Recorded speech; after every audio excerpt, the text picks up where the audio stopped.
దినమెల్ల దేవుని దయలో దేవుని కృపలో మనల్ని కాచి కాపాడిన దేవుని స్తుతించి నిద్రపోయే ముందు ఈ వాక్య ధ్యానం చేసుకుని పడుకోండి. సామెతలు 2:7 ఆయన యథార్థవంతులను వర్ధిల్ల చేయండి, యుక్త మార్గమును తప్పక నడుచుకున్న వారికి ఆయన కేడమునై ఉన్నాడు. దేవుడు ఏర్పరిచిన మార్గం యుక్త మార్గం, యథార్థమైన మార్గం. తప్పక నడుచుకున్న వారికి ఆయన కేడముగా ఉన్నాడు. ఎవరు మీ మీద పడి ఏమీ చేయకుండా దేవుడు తన కేడము వలె ఆయన మిమ్మల్ని కాపాడుతాడు. యథార్థంగా జీవించినటువంటి యోబు కుటుంబం దీవించబడ్డాడు. అతను మొదట్లో కొద్దివాడే, అది చిన్న వ్యాపారం, చిన్న ఉద్యోగం, ఏదో కొద్ది అమౌంట్ వచ్చేది. తుదను మహా అభివృద్ధిలోకి వెళ్ళిపోయాడు. మొదట్లో చిన్నగా ప్రారంభించబడి అంచెలంచెలుగా మహా అభివృద్ధిలోకి దేవుడు తీసుకెళ్ళాడు. ఏమిటి ఈ యోబుకి ఇంత అభివృద్ధి ఎలా వచ్చింది అంటే, దేవుడు అతని చేతుల కష్టార్జితాన్ని దీవించాడట. అతను కష్టపడే కష్టార్జితాన్ని దీవించాడు. ఎందుకని దేవుడు అంతగా దీవించాడు? అతని చుట్టూ దేవుడు కంచి వేసి కాపాడాడు. ఏమిటి దేవుడు ఇతని మీద ఇంత ఇంట్రెస్ట్? కారణం, అతనిలో దేవుడు ఏం చూశాడంటే, అతను యెహోవా యందు భయభక్తి గలవాడు. రెండవదిగా యథార్థవంతుడు. మూడవదిగా అతను న్యాయవంతుడు, న్యాయాన్ని ప్రేమించాడు. నాలుగవదిగా చెడుతనాన్ని అసహించుకున్నాడు. యోబు గ్రంథం 1:1-4 వరకు. మన దేవుడు యథార్థమైన వాడు. ఆయన ప్రజలు మనం కూడా యథార్థంగా జీవించాలని ప్రభు కోరుతున్నాడు. దేవుని యథార్థంగా ఉందాం, ఏమీ దాచుకోవద్దు.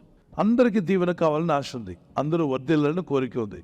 మరి ఈ కోరిక ఎప్పుడు సఫలమవుతుంది? యథార్థంగా బ్రతికితే, దేవుని యథార్థంగా మనం జీవిస్తే, మనం ఏ దోషంలో కప్పుకోకుండా ఒప్పుకొని విడిచిపెడితే మీరు వర్ధిల్లుతారు, మేలొందుతారు. మేలు కావాలి, వర్ధిల్లాలని ఆశపడతారు కదా, దీవించబడాలని. ఆ రెండు కూడా ఇందులోనే ఉన్నాయి. యథార్థంగా జీవించడం స్టార్ట్ చేయండి. దేవునికి యథార్థంగా ఉండండి. చిన్నపిల్లల యథార్థత మీకు కనిపిస్తుంది. నాన్న పలానా విషయం చెప్పొద్దు అని అన్నామనుకోండి, వీడియోలో ఈ పలానా విషయం పెడుతూ, నాన్న ఈ విషయం ఇక్కడ పెట్టారని ఎవరికి చెప్పొద్దు అంటే వాడు బాగా గుర్తుంచుకుంటాడు. కరెక్ట్గా ఇంటికి ఎవరు అంకుల్ ఆంటీ వస్తే ఇమ్మీడియట్లీ వెళ్ళి చెప్తాడు వాళ్ళ ముందు, మా అమ్మ ఆ బీరువాలు ఏం పెట్టిందో తెలుసా మా డాడీ, కానీ మీకు చెప్పొద్దు అన్నాడు అని చెప్తాడు. అది కూడా వివరంగా చెప్తాడు. అందులో ఏముందో చెప్పమంటారని మళ్ళీ దాన్ని కూడా వివరించి చెప్తాడు పిల్లలందని. చెప్పి ఊరుకుంటాడా? మళ్ళీ వంటగదిలో ఉన్న వాళ్ళ అమ్మ దగ్గరికి వెళ్తాడు, మమ్మీ అంకుల్కి చెప్పేశాను అంటాడు. అది యథార్థత. ఎటు ఉంచుకోడు, ఇటు ఉంచడు, అటు ఉంచడు, క్లియర్గా ఉంటుంది. అందుకే వాళ్ళు హ్యాపీగా ఉంటారు. అని చెప్పి ఇంట్లో రహస్యాలను తీసుకెళ్ళి బజార్లో చెప్పకండి. నేనేది యథార్థత అన్నప్పుడు మన హృదయంలో ఉన్న వాటిని మన దేవునితో మాట్లాడదాం. ప్రొవెర్బ్స్ చాప్టర్ 11:5 యథార్థవంతుల నీతి వారి మార్గమును సరళం చేయను, భక్తిహీనుడు తన భక్తిహీనత చేతనే పాడైపోను. మీరు వెళ్ళే దారి సరళంగా ఉంటే ఎంత బాగుంటుంది చెప్పండి. ఉద్యోగానికి వెళ్తున్నారా, ఇంటర్వ్యూకి వెళ్తున్నారా, ఒక బిజినెస్ చేయాలనుకుంటున్నారా, ఒక వ్యాపారం స్టార్ట్ చేయాలనుకుంటున్నారా, ఏదో ఒక మంచి పని చేయాలనుకుంటున్నారు. అప్పుడు మీరు బయలుదేరినప్పుడు ఏ ఆటంకాలు లేకపోతే ఎంతో హాయిగా ఉంటుంది, సంతోషంగా ఉంటుంది. సేవకు వెళ్తున్నారు, పరిచర్యకి వెళ్తున్నారు, సువార్త పని చేయడానికి. మన మార్గం సరళమవ్వాలి.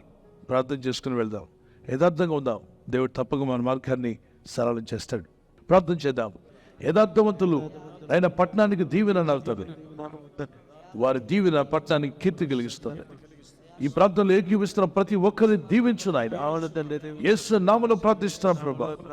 ఏది కూడా కప్పుకోకుండా ఒప్పుకొని విడిచిపెట్టుకు సాయించే. మా దోషములు, మా పాపములు, మా అతిక్రమాలు కప్పుకునే వారుగా మేము ఉండకుండా ఒప్పుకొని విడిచిపెట్టిన ప్రతి బిడ్డను వర్ధిల్ల చేయండి ప్రభా. వారి కుటుంబాలు దీవించబడును గాక. ఈ లోకంలో మేము జీవిస్తున్నప్పుడు మా ఆత్మీయ యాత్రలో అనుదినము నీ కృపను, నీ దయను తలంచుకుంటూ నిన్ను స్తుతిస్తూ జీవించే కృపను మాకు దయచేయండి.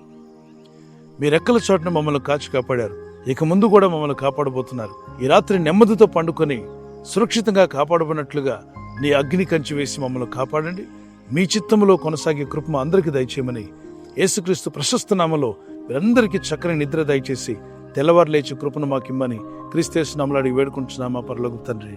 ఆమేన్, ఆమేన్. ఈ వాగ్దానం విని ఊరుకోవద్దు. వాగ్దానం విన్నాక ఆమెన్ చెప్పి ఇతరులందరికీ షేర్ చేయండి, లైక్ చేయండి. అలాగే సబ్స్క్రైబ్ చేయని వారందరూ సబ్స్క్రైబ్ చేయండి. ఈ దేవుని మాటలు అనేకులకు చేరవేయండి. Good night. God bless you. ఈ ఛానల్ను మీరు సబ్స్క్రైబ్ చేసుకొనుట వలన 2 పనులు జరుగుతున్నాయి.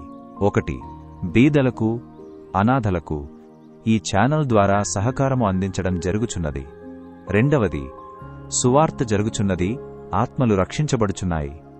మనము సబ్స్క్రైబ్ చేసుకొనుట ద్వారా అందరికీ సహాయం చేస్తున్నవారమవుతున్నాము. ఖచ్చితంగా ఈ యూట్యూబ్ ఛానల్ను సబ్స్క్రైబ్ చేసుకుని బెల్ బటన్ను క్లిక్ చేయండి.